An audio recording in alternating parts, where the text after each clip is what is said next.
الرحمن الرحیم۔ السلام علیکم۔ قیامت کے منظر کا آج دوسرا پارٹ ہے۔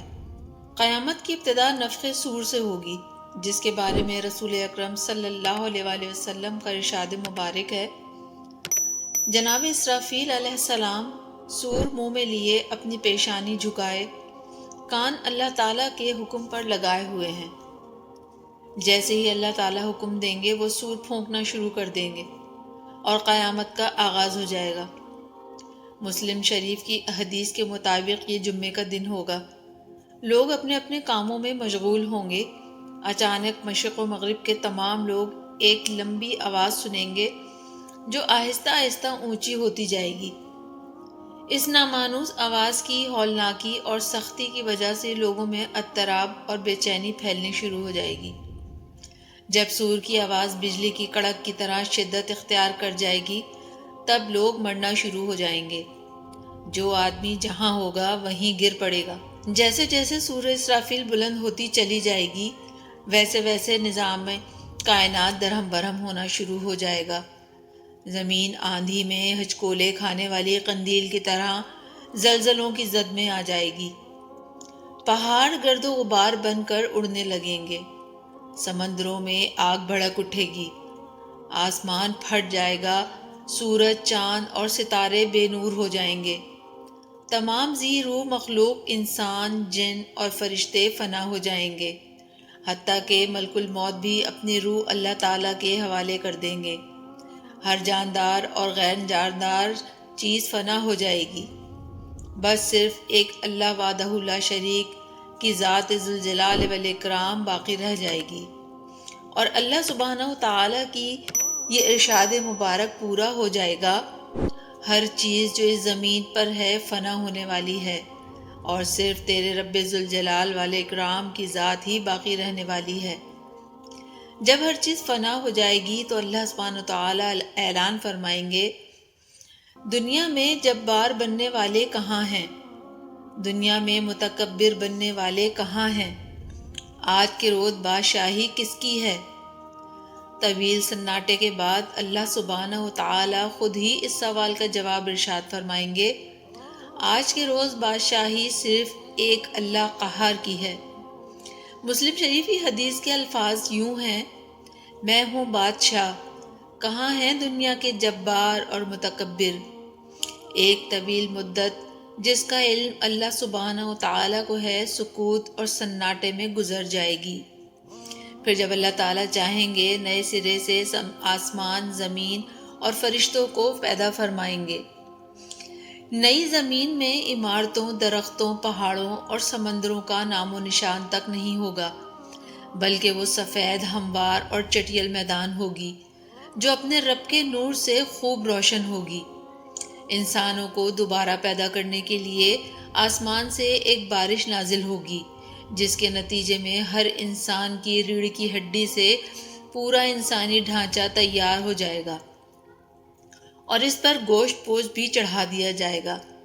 اس کے بعد جناب اسرافیل علیہ السلام کو دوسری مرتبہ صور پھونکنے کا حکم دیا جائے گا، اور تمام انسان ننگے پاؤں، ننگے بدن کھڑے ہوں گے، جس طرح ماں کے پیٹ سے پیدا ہوئے تھے، اور اللہ تعالیٰ کا یہ فرمان بھی پورا ہو جائے گا، تم لوگ فردن فردن ہمارے پاس حاضر ہوگے، جس طرح ہم نے پہلی مرتبہ تمہیں پیدا کیا تھا۔ سب سے پہلے رسول اکرم صلی اللہ علیہ وآلہ وسلم اپنی قبر مبارک سے اٹھیں گے، پھر حضرت عیسیٰ علیہ السلام اور دیگر انبیاء اکرام، شہداء، صلحاء، فضلاء اور اہل ایمان اٹھیں گے، پھر فساق، فجار اور پھر کفار و مشرکین۔ واللہ عالم بالصواب۔ قبروں سے کافر، مشرکین، فاسق، فاجر لوگ اپنے اپنے اعمال کے مطابق اٹھیں گے۔ کوئی اندھا، کوئی بہرا، کوئی لنگڑا، کوئی چونٹی کی شکل میں اور کوئی سر کے بل اٹھے گا۔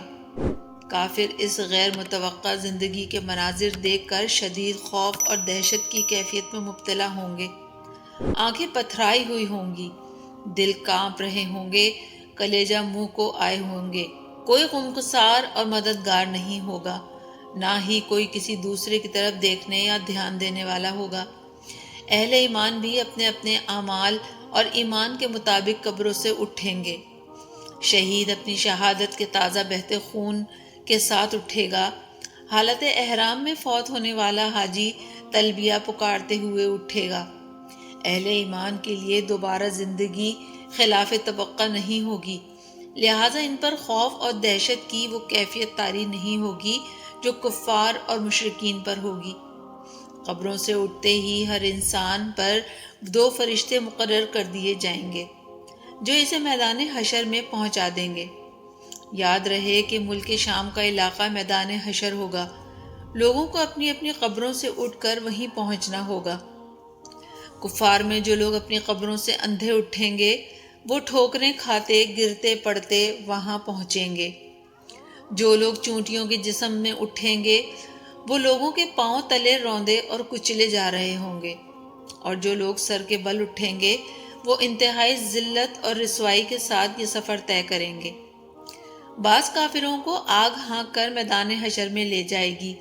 کافر جہاں کہیں تھک کر ہار کر بیٹھیں گے آگ بھی رک جائے گی، اور جہاں چلیں گے آگ بھی ان کے ساتھ چلنا شروع کر دے گی۔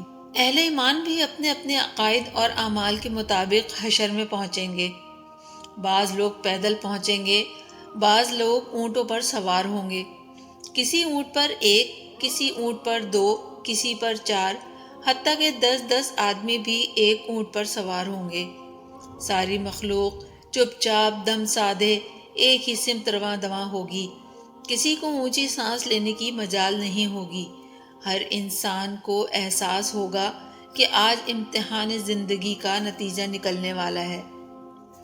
جب ساری مخلوق میدان حشر میں جمع ہو جائے گی تو اعلان کیا جائے گا، مجرموں، آج کے روز تم نیک لوگوں سے الگ ہو جاؤ۔ سب لوگ الگ الگ گروہوں میں تقسیم کر دیے جائیں گے۔ سورج کی پرستش کرنے والوں کا گروہ، ستاروں کی پرستش کرنے والوں کا گروہ، آگ کی پرستش کرنے والوں کا گروہ، بتوں کی پرستش کرنے والوں کا گروہ، قبروں کی پرستش کرنے والوں کا گروہ، منافقوں کا گروہ، مرتدوں کا گروہ ایک طرف، اور دوسری طرف ایمانداروں کو ان کے عقائد اور اعمال کے مطابق الگ الگ گروہوں میں تقسیم کیا جائے گا۔ علماء کے ساتھ، صلحاء کے ساتھ، عابدوں کے ساتھ، متقین کے ساتھ، خاشعین کے ساتھ، شہداء کے ساتھ، مجاہدین کے ساتھ، حفاظ کے ساتھ، قراء کے ساتھ، سخیوں کے ساتھ، عادلوں کے ساتھ، رحم دلوں کے ساتھ ملا دیے جائیں گے۔ اسی طرح فساق اور فجار کے بھی الگ الگ گروہ بنا دیے جائیں گے۔ بے نمازیوں کے ساتھ، بے روزوں کے ساتھ، مانعین زکوٰۃ کے ساتھ، والدین کے نافرمانوں کے ساتھ، قاتلوں کے ساتھ، ڈاکوؤں کے ساتھ، شرابیوں کے ساتھ، زانیوں کے ساتھ، سود خوروں کے ساتھ، رشوت خوروں کے ساتھ، ظالموں کے ساتھ، آصبوں کے ساتھ، خائنوں کے ساتھ، کفار سے دوستی کرنے والوں کے ساتھ، کفار سے مشابہت اختیار کرنے والوں کے ساتھ۔ غرض میدان حشر میں اہل ایمان کی جائے قیام الگ ہوگی، کافروں، مشرکوں، منافقوں، فاسقوں اور فاجروں کا ٹھکانہ الگ ہوگا۔